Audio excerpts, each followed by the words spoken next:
Hello everyone, आप सभी को मेरा नमस्ते और राम राम। तो आज बहुत सिंपल रेसिपी है ये मूंग के दाल के स्प्राउट्स के चीले। बहुत simple, healthy and tasty recipe है। तो आप वीडियो देखिए और मैं आपको इसके संग संग इसके फ़ायदे बताती जाती हूँ कि इसमें कितने फ़ायदे हैं, कितना विटामिन, कितना फाइबर, कितना प्रोटीन है। तो चलिए बात करते हैं सबसे पहले मूंग की दाल के स्प्राउट्स की। तो देखिए, मूंग की दाल के स्प्राउट्स अगर आप खाते हैं तो सबसे पहले आप ये जान लीजिए कि इसमें बहुत कम कैलोरी और बहुत कम फैट होता है, ठीक है। और इसमें क्या क्या चीज़ें आपके लिए फ़ायदेमंद है वो जान लेते हैं। मूंग की दाल में सबसे ज़्यादा मैग्नीशियम, कॉपर, फॉलेट और vitamin C, fibre, potassium, phosphorus, magnesium, iron, vitamin B6, niacin, thiamine और बहुत सारा प्रोटीन होता है। और इसमें काफ़ी सारे एंजाइम होते हैं जो पाचन के लिए बहुत बेहतर होते हैं। ये कब्ज़ को भी ठीक करता है और आपके मेटाबॉलिज्म को भी बहुत बूस्ट करता है। तो बेसिकली आपके लिए बहुत अच्छा रहता है। प्रोटीन की मात्रा इसमें बहुत ज़्यादा होती है। देखिए, अब बात कर लेते हैं अलसी की। अलसी लोग ज़्यादातर नहीं खाते हैं, और अगर अलसी को हम अकेले खाते हैं, जैसे पानी के संग जैसे लोग बताते हैं, तो वो ठीक तरीके से ना हमारे शरीर में डाइजेशन में प्रॉब्लम आ जाती है उससे। मतलब क्या है कि वो सही तरीके से घुल नहीं पाती हमारे शरीर में। इसीलिए हमेशा ज़्यादातर जब अलसी को खाएं तो कोशिश करें कि उसको अपनी रोटी के संग, सब्जी के संग, या फिर और भी जैसे कोई चीज़ खा रहे हैं उसके संग में खाएं। इसलिए मैं हमेशा अपने चीले में ज़रूर डालती हूँ अलसी को। तो चलिए अलसी के बारे में बात कर लेते हैं कि अलसी में क्या क्या होता है। अलसी में भरपूर मात्रा में ओमेगा 3 फैटी एसिड होता है, fibre, vitamin B1, B6, magnesium, selenium, protein, iron, potassium, copper और जिंक। इतनी सारी चीज़ें होती हैं। तो आप ये समझ लीजिए कि आपके लिए कितना फ़ायदेमंद है अलसी को खाना।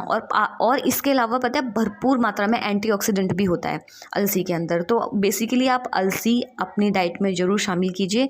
देखिए, मैंने इसमें जो भी डाला है, हरी मिर्च वगैरह जो भी है, मैंने इसमें एक चीज़ स्किप कर दी है, वो है लहसुन आप ज़रूर डालें। मेरे पास उस वक्त में अवेलेबल नहीं था तो मैंने नहीं डाला।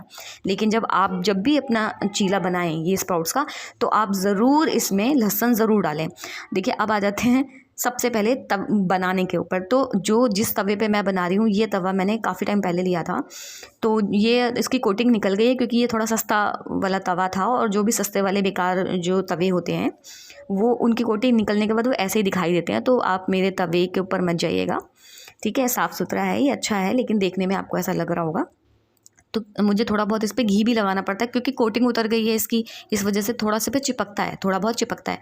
तो देखिए, अगर आप हेल्थ के ऊपर बात कर रहे हैं तो आप एक अच्छे तवे पे इन्वेस्ट कीजिए, जो नॉन स्टिक तवा हो, आप उस पे इन्वेस्ट कीजिए। उस पे ही अच्छा चीला बन पाएगा। क्योंकि आप अगर नॉर्मल तवे पे कोशिश करेंगे तो सच बताऊं मैं, नहीं होगा। क्योंकि मैंने बहुत ट्राई किया है, नहीं बनता था। उसके बाद में मुझे ये चीले के लिए स्पेशली तवा लेना पड़ा था। तो अभी भी मेरा अच्छे से काम करता है। हल्की फुल्की मुझे इस पर चिकनाई लगानी पड़ जाती है, फिर भी अभी भी मैंने लगाया, हल्का सा देसी घी लगाया है। और देसी घी में जो है अच्छा फ़ैट होता है। तो आप चिंता ना करें, थोड़ा बहुत देसी घी आप डाल सकते हैं, कोई दिक्कत वाली बात नहीं है। देखिए, अगर मैं अलसी के बारे में बात करूंगी तो मुझे बहुत वक्त लग जाएगा, क्योंकि इसमें इतनी सारी खूबियाँ होती हैं कि इसके बारे में कम से कम वीडियो आधे घंटे का बनेगा स्पेशल अलसी के ऊपर। तो जो मेन चीज़ है वो मैंने आपको बता दी है। और बाकी एक चीज़ बहुत अच्छी है, जो लेडीज़ों के लिए या सबके लिए अच्छी है, कि ये ना झुर्रियाँ बहुत जल्दी नहीं आने देती है। अगर आप अलसी खाते हैं या फिर अलसी का फेस पैक या फिर बालों में आप अपने अलसी लगाते हैं, तो खाने से सबसे बेहतर जो इसका फ़ायदा होता है वो ये होता है कि ये बहुत जल्दी झुर्रियाँ नहीं आने देती हैं, चेहरे पर कसाव बनाकर रखती हैं, चाहे आप इसे खाते हैं तब भी और लगाते हैं तब भी।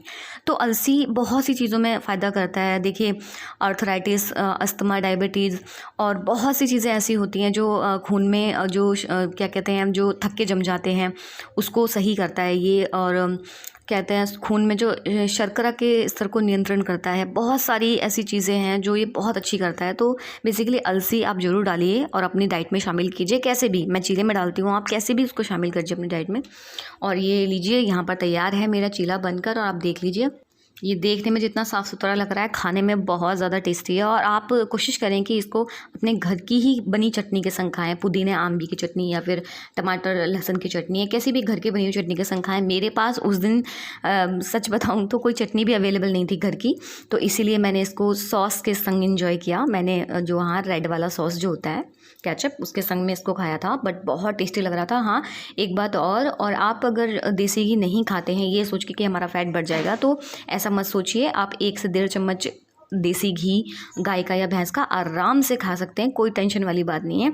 कोशिश ज़्यादा ये कीजिए कि आप उसे तवे पे डाल के ना पकाएं, आप उसे रोटी के ऊपर भी ना लगाएं, आप उसे दाल में डालें या फिर चीला बना रहे हैं, बेसन का चीला बना रहे हैं, किसी भी तरीके का चीला बना रहे हैं उसके ऊपर लगाएं। क्योंकि ब्रेड पे और रोटी पे जब हम देसी घी को लगाते हैं तो उससे वो दुगना फैट हो जाता है, क्योंकि कार्बोहाइड्रेट होता है रोटी में, मैदा में।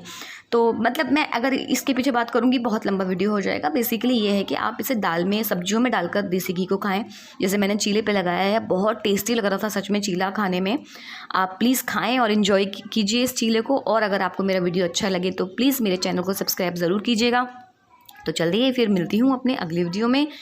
तो बाय बाय, आप सभी को मेरा नमस्ते, राम राम।